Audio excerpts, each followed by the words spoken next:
स्वामी प्रेमानंद जी महाराज, श्री वृंदावन धाम बाबा जी स्नेहपूर्ण प्रणाम और राधे राधे।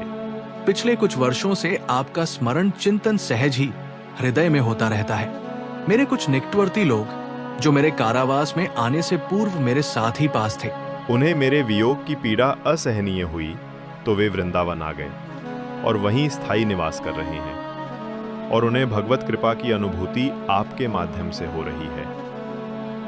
मुझे अत्यंत प्रसन्नता है कि ऐसे कलयुग के मनुष्यों के लिए आपका जीवन प्रेरणादायी मार्गदर्शक के रूप में उभरा है और जीवन के वास्तविक रस, भगवत रस को प्राप्त करने की दिशा एवं तरीका आपसे मिल रहा है।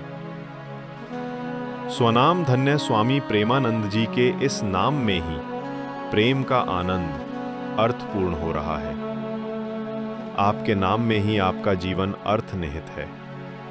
जो भी आप श्री के संपर्क में आता है, आपकी वाणी का श्रवण करता है, आप श्री का दर्शन पाता है, उसे प्रेम का आनंद क्या होता है ये पता चलने लगता है।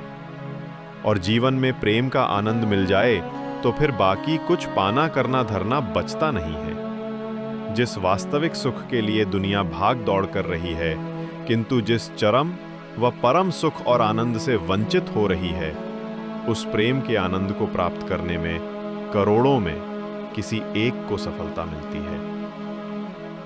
मनुष्याणाम सहस्रेषु। कृष्ण वचन गीता जी में जैसा कहा, उसे प्राप्त करने में आप श्री को मिली सफलता हजारों लाखों को फिर से एक बार इस मार्ग पर चलने के लिए उत्साहित करती है, प्रेरित करती है। आप श्री के नाम में ही वास्तविक प्रेम व आनंदमय जीवन की ओर अग्रसर होने की प्रेरणा विश्व को मिल रही है। वर्ष 2013 में मुझे व मेरे पिताश्री को हिंदू धर्म विरोधी तत्वों द्वारा पूर्व नियोजित षड्यंत्र के तहत झूठे आरोप लगाकर देश के अलग अलग राज्यों की जेलों में डाल दिया गया है एवं अदालतों पर राजनीतिक दबाव डालकर तथा मीडिया को हथकंडा बनाकर हमें बदनाम व बर्बाद करने के तमाम प्रयास करते हुए दोषी करार किया गया है, जबकि उन आरोपों की सत्यता, उनके पीछे के इरादे, उन आरोप लगाने वाले व्यक्तियों की भूमिका आदि के बारे में निष्पक्ष जांच हुई नहीं। सनातन हिंदू धर्म के प्रभाव को देश और दुनिया में खत्म करने के लिए ये चाल चली जा रही है, जिसमें हिंदू धर्म के प्रभावशाली संत महात्माओं को किसी तरह बदनाम करने के लिए संगीन आरोप लगाकर कानूनी चक्रव्यूह में फंसाने का षड्यंत्र पिछले कई वर्षों से चला रहा है। इसके अनेक उदाहरण दिए जा सकते हैं। कृपालु महाराज, दाती महाराज, स्वामी नित्यानंद, जैन मुनि शांति सागर, महर्षि महेश योगी के शिष्य स्वामी अभ्यानंद और आशाराम जी बापू, नारायण साई, केशवानंद, द्वारिका आदि कई नाम हैं। उड़ीसा के स्वामी लक्ष्मणानंद जी की हत्या भी इन्हीं षड्यंत्रकारियों ने की और कांची कामकोटी पीठाधीश्वर जयेंद्र सरस्वती को भी मर्डर केस में कई वर्षों तक जेल में रहना पड़ा, बाद में निर्दोष रिहा हुए।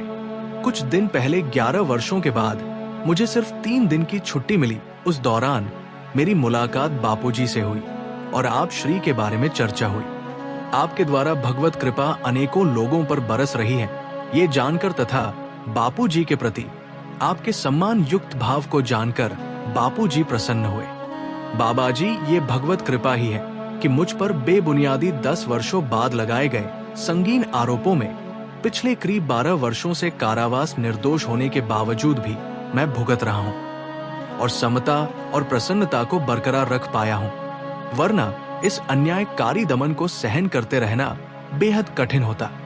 दुष्टों का नाश हो, सज्जनों की रक्षा हो, गौ ब्राह्मणों का कल्याण हो, इस हेतु फिर से एक बार अब भगवान का अवतरण हो, इसकी बेसब्री से मैं प्रतीक्षा कर रहा हूं। मेरी मनोकामना पूर्ण हो और धर्म की स्थापना, अधर्म का नाश हो, मैं ऐसी आपसे व ईश्वर से प्रार्थना करता हूं। आपके माध्यम से परमात्मा अपना प्रभाव देश व दुनिया में बढ़ा रहे हैं। नास्तिकों को आस्तिक और अधर्मियों को धर्मी, अविश्वासियों के मन में विश्वास और माया मोह में उलझे हुए जनों को परमात्मा का प्रेम, परमात्मा में विश्वास प्रदान करा रहे हैं। इसे देखकर मैं बार बार हर्षित हो रहा हूं। अधिक से अधिक लोगों तक आपके माध्यम से भगवत कृपा पहुंचे, पहुंचती रहें, ऐसी मैं शुभकामना करता हूं। आपके दीर्घ जीवन व बेहतर स्वास्थ्य की कामना के साथ राधे राधे वंदन सहित आपके दर्शन को उत्सुक आपका आत्मस्वरूप। नारायण साईं।